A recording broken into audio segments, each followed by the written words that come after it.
और तीसरा और मोस्ट इंपॉर्टेंट, अब आपको लोगों को क्या करना है, इनवाइट, बुलाना है।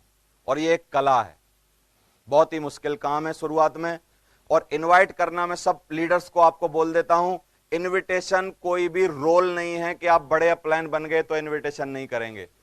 मेरी नजर में अगर देखो, 12 साल का तजुर्बा मेरा बोलता है कि इनविटेशन से ज्यादा इंपॉर्टेंट काम कोई भी हमारे बिजनेस में है ही नहीं।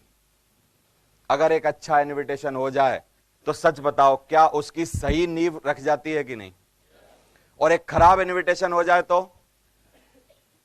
भ्रूण हत्या हो जाती है आदमी की। भ्रूण हत्या समझते हो? हां, भ्रूण हत्या, पैदा नहीं हुआ लेकिन मर गया। क्यों? क्योंकि आपने क्या किया, गलत इनविटेशन किया। याद करो 28 सितंबर 2003 का दिन, 27 का, एक दिन पहले आए थे वो मेरे को बुलाने के लिए।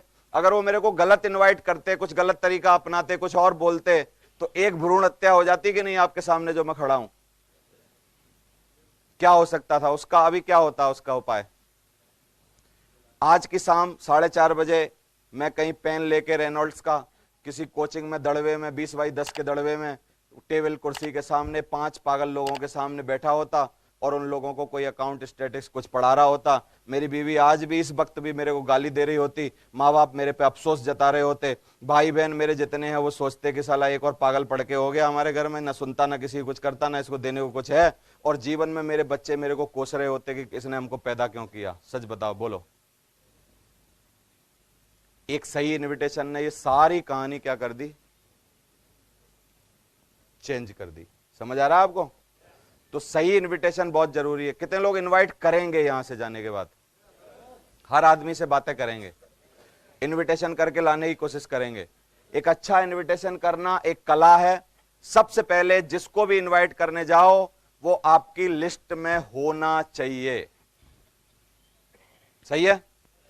अब जब भी लिस्ट में आपके बंदा है, तो जब भी आप रास्ते में जा रहे हो, अगर अपने अपलाइन को लेके जा रहे हो, तो थोड़ा थोड़ा ओवरव्यू उसके बारे में अपने अपलाइन को दे दो कि वो क्या करते हैं, कहां रहते हैं, कितने भाई बहन हैं, कितने पढ़े हैं, क्या पोजीशन है, क्या है, कितने दिन की वर्किंग है, क्या चीज है, कितनी उम्र है, क्या है, बच्चे कितने हैं, शादी कब हुई थी, क्या परेशानी है, क्या है जीवन में, क्या चल रहा है, सारी चीजें थोड़ा थोड़ा आप बता दोगे तो इनवाइट करना, सच बताओ, थोड़ा आसान हो जाएगा कि नहीं हो जाएगा?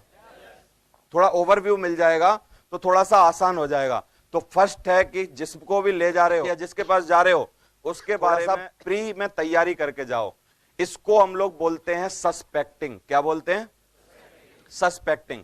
सस्पेक्टिंग का मतलब है जो भी हमारा प्रोस्पेक्ट है उसके बारे में थोड़ा सा ज्ञान अगर हमको पहले से है, हमने थोड़ी तैयारी की हुई है, तो इसका मतलब हमारी सस्पेक्टिंग अच्छी है तो प्रोस्पेक्टिंग भी अच्छी होनी है। अगर हमारी सस्पेक्टिंग सही नहीं है तो प्रोस्पेक्टिंग भी सही नहीं होगी। समझ आ रहा है? तो सस्पेक्टिंग मतलब जानबूझ के तैयारी करके जाओ, थोड़ी सी ओवरव्यू लेके जाओ। फिर जब जाओ तो सबसे पहला सवाल उनको पूछो कि भाई साहब कैसे हो, ठीक ठाक हो? और सबसे पहला पूछो कि कल या संडे को या इतवार को सुबह 10:30 बजे क्या कर रहे हो। क्लियर द नाइट करो, मतलब टाइम लो पहले। अब 2 तरीके के जवाब आएंगे। एक बोलेगा आदमी कि जी इतवार को बिजी हूं, तो अब आपका सवाल क्या होना चाहिए कि सर बहुत ज्यादा इंपॉर्टेंट चीज है जिसमें बिजी हो या कोई नॉर्मल चीज है कि जिसमें बिजी हो। फिर जवाब 2 आएंगे, बोलेगा या तो बहुत इंपॉर्टेंट चीज है जिसमें बिजी हूं, अगर बहुत इंपॉर्टेंट आपको लगे, बहुत जरूरी है, तो अब अपनी बात बंद कर दो। समझ आ रहा है आपको? जैसे वो बोले कि नहीं नहीं मेरी मौसी हॉस्पिटलाइज्ड हैं और मेरे को क्या है, मौसी को सेवा के लिए जाना पड़ता है, खाना वाना मेरे को ले जाना पड़ता है, बड़ी क्रिटिकल कंडीशन है, उनको कैंसर डिटेक्ट हो गया है और ऐसे ऐसे हो रहा है और 7 दिन से हम लोग अस्पताल में हैं। अभी आपके हिसाब से सिचुएशन कैसी है? क्रिटिकल है, नॉर्मल है? क्रिटिकल है ना? तो अब क्रिटिकल पोजीशन में, क्योंकि उसके दिमाग की स्थिति कुछ और है अभी, तो अभी आप कुछ भी पेलोगे, उसको समझाने की कोशिश करोगे तो वो खराब हो जाएगा। तो क्लियर द नाइट जो पहला क्वेश्चन है वो इसलिए है क्योंकि जब आप उसकी स्थिति आपको पता चल गई तो अभी आप स्टॉप हो जाओ, अब कुछ मत बोलो।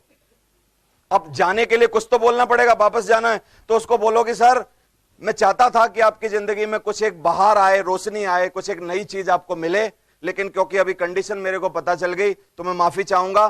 7 दिन 10 दिन बाद जब आपकी माताजी की थोड़ी तबीयत सही हो जाएगी, थोड़ा सा अच्छे हालात हो जाएंगे, फिर हम लोग दोबारा से मिलते हैं। तब तक के लिए मेरी शुभकामनाएं, उनकी जल्दी तबीयत सही हो। और मेरे को भी अगर मौका मिला तो मैं जरूर अस्पताल में एक बार उनको दर्शन करने के लिए, आशीर्वाद लेने आऊंगा। मेरी बात समझ आ रही है कि नहीं आपको? आ रही है? तो क्लियर द नाइट किया तो हम आगे की तकलीफों से बच गए। कई लोग क्या करते हैं, गोली भर के जाते हैं, तैयार एकदम 7 लोड करी हुई हैं, और कुछ नहीं पूछते। उसने कहा, अरे फ्री हो, टाइम वाइम है, रहोगे जिंदगी भर। तुमने ना पहले कुछ किया, ना अब किया, ना कुछ करोगे कभी। एक लो पकड़ो ये इनविटेशन कार्ड और 10:30 बजे सुबह आ जाना, वहां मीटिंग में बहुत जरूरी है आना, वहां सब लोग आते हैं, वहां जरूरी है आपका आना। ना उससे कुछ पूछ रहे, ना उसकी स्थिति कैसी है, एकदम लोड करके गए, चढ़ गए जाके। और कानपुर में तो ऐसा ही है, बिना रोके थामे चढ़ जाते हैं। समझ आ रहा है? तो ये चढ़ना नहीं है। Clear the night. आप पहले पूछो कि समय है कि नहीं है, जब जवाब आए तो आगे बढ़ो। अब दूसरी सिचुएशन, जब आपने पूछा कि फ्री हो कि बिजी हो और जवाब आया जी फ्री हूं, अब आप बात आगे बढ़ानी कि सर एक बहुत ही इंपॉर्टेंट चीज है जो मेरे को जल्दी पता चली है।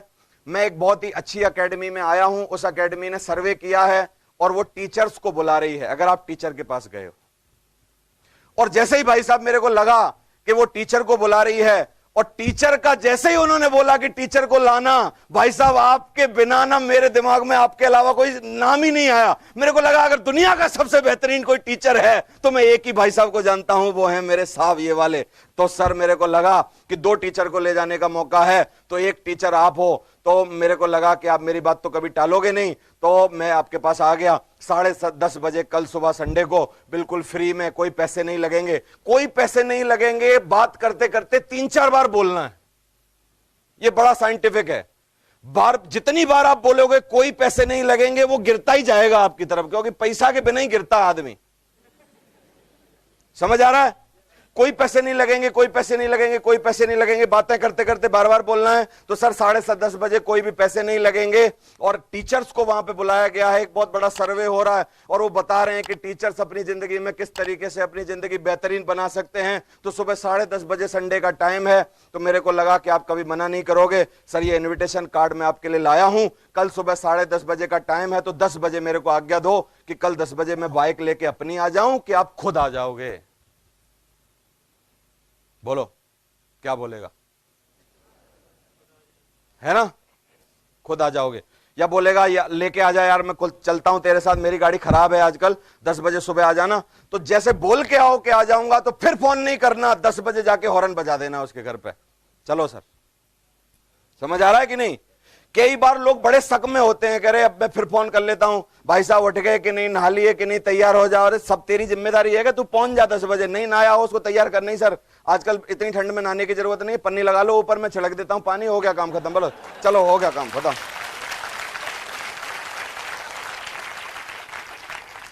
क्योंकि सर बहुत ठंड में नहाने की जरूरत नहीं होती है, ऐसा माना जाता है। ऋषि कह के गए हैं कि किसी नहाए हुए आदमी का स्पर्श कर लो तो नहाई माने जाते हो। हाथ मिलाओ मेरे से, मैं नहा के आया हूं, आप भी नहाए हुए होगे, कपड़े पहनो, चलो सर जल्दी चलते हैं।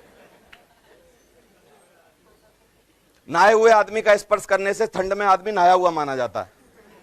तो जाओ और उसको लेके आओ। लेके आने का वादा किया है तो लेके आओ, खुद आने का वादा किया है तो उनको सुबह बोलो कि सर आ जाओ, इंतजार कर रहा हूं। 2 ही पास मिले थे, मेरी बहुत सारी इज्जत है, मैंने आपको बुलाया है, मुझे लगता है कि आपको इसमें आना चाहिए, आपकी जिंदगी बेहतरीन होगी। हमेशा उसकी इंपॉर्टेंस, थंब रूल है एक इनविटेशन का, अगर आपने उसकी इंपॉर्टेंस दिखाई कि तेरी बड़ी इंपॉर्टेंस है इस मीटिंग में, तो आएगा। अगर आपने उसकी इंपॉर्टेंस नहीं दिखाई तो कुछ भी कर लेना, नहीं आएगा। थंब रूल है इनविटेशन का। मैं आपका रिश्तेदार हूं, मान लो मैं आपको इनवाइट करने आया हूं, मेरे भाई की शादी है, मैं आपको बोल रहा हूं कि आप आ जाना और देख लेना, नहीं भी आओगे तो कोई बात नहीं, तुम जैसों को बुलाने की जरूरत भी नहीं है। इतना कौन सा तुमने वो कर दिया। मैं तो गली से निकल रहा था, मेरे को याद आई, एक मेरा यहाँ भाई भी रहता है, तो मेरे को लगा लाओ भाई की शादी है तो दे ही देते हैं इनको भी कार्ड, वैसे तो क्या है, देख लेना सर आएगा। अब दूसरा देखो, मैं बोल रहा हूं कि भाई साहब गणेश जी भगवान को कार्ड चढ़ाने के बाद मंदिर में जैसे ही पहला कार्ड चढ़ाया, दूसरा नाम मेरे दिमाग में आया कि मेरे मौसी के भाई हैं, सबसे बुजुर्ग हैं हमारे खानदान में, इनसे बड़ा कोई हो ही नहीं सकता, और इनका तजुर्बा इतना, शादियां इतनी करी हैं इन्होंने, एक बार अगर आके खड़े हो गए, मेरी पीठ थपथपाती तो बहुत बढ़िया शादी होगी। और भाई भी कह रहा था कि अगर वो भाई साहब नहीं आए तो मैं घोड़ी चढ़ूंगा नहीं, तो मैंने सोचा कि मैं सबसे पहले आपके पास आऊं, आपका आशीर्वाद लूं। तो भाई साहब लो, आपके छोटे भाई की शादी है, उपस्थित होना, तीनों दिन आना। बोलो क्या बोलेंगे? क्या थंब रूल है इनविटेशन का? You have to show his importance, है कि नहीं? आपको उसकी इंपॉर्टेंस बतानी है। You are the very important of this meeting. समझ आ रहा है कि नहीं? अगर आप ये अनुभव करा पाए, आदमी रुक ही नहीं सकता, आएगा। समझ आ रहा है?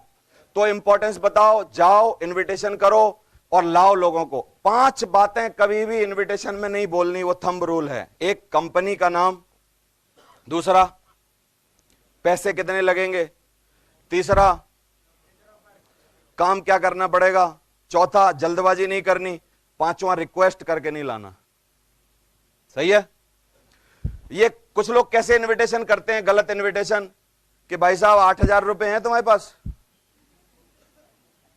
कि नहीं, बताओ क्या काम है? कि नहीं, वो 8,000 हो तो 1-2 सूट खरीद लेते और 2 आदमी बना देते और थोड़े दिन बाद 40 लाख रुपए आ जाते। अब ये बताओ, प्लान में ला रहे हो तो 1.5 घंटा हमारे लिए बताने को छोड़ा क्या है तुमने? अब हम क्या बताएं जो रह गया है? सबसे शॉर्ट प्लान है 2.5 लाइन का। 2.5 लाइन ही तो बोली है मैंने। 8,000 रुपए दो, 2 आदमी लाओ, 40 लाख कमाओ, बात खत्म। अब क्या है? कितने लोग मान जाएंगे? कंफ्यूज हो जाएंगे ना। इसलिए आपको प्रॉपर 1.5 घंटे की पूरी जानकारी देनी है, तो ये सब बातें नहीं बतानी। दूसरा, इनविटेशन पर थंब रूल है कि कभी भी इनविटेशन के टाइम पर चाय बिस्कुट के चक्कर में नहीं पड़ना है। बोलेगा वो कि नहीं नहीं चाय पी लो, ठंड में आए हो, बहुत देर से आए हो, इतने दिन से मिले नहीं हो, कि नहीं नहीं यार थोड़ा मैं बिजी हूं, बहुत देर से जा रहा हूं, और क्या है ये जो जिम्मेदारी मिली है इसके चक्कर में थोड़ा बिजी हूं, और एक पूरी इसकी ना कंपनी की पूरा सेमिनार कराने की ये वो थोड़ी जिम्मेदारी कंधों पे है, और मेरे को लग रहा है कि मैं बिजी हूं, किसी दिन जब आऊंगा इस प्रोग्राम के बाद तब मैं आके चाय पीऊंगा। क्योंकि चाय पीने बैठ गए इन्विटेशन के टाइम पे तो धीरे धीरे बिस्कुट खिला खिला के आपको और भी चीजें पूछ लेगा कि ले बिस्कुट खा ले, थोड़ा बताना कितने पैसा लगते हैं, वैसा तो नहीं है, ऐसा तो नहीं है, ऐसा तो नहीं है, फलानी जगह तो नहीं है, वो तो नहीं है, ताली तो नहीं बजानी पड़ेगी, ये तो नहीं करना पड़ेगा, ये तो नहीं होगा, ये तो नहीं होगा, ये तो नहीं होगा। 3 मिनट के अंदर मैक्सिमम इनविटेशन खत्म हो जाना चाहिए। कितने? 3 मिनट। समझ आ रहा है? और कार्ड ज्यादा बांटने हैं हमको। इनविटेशन को आंदोलन बना देना है। कितने लोग इनविटेशन को आंदोलन बना देंगे एकदम कानपुर के अंदर?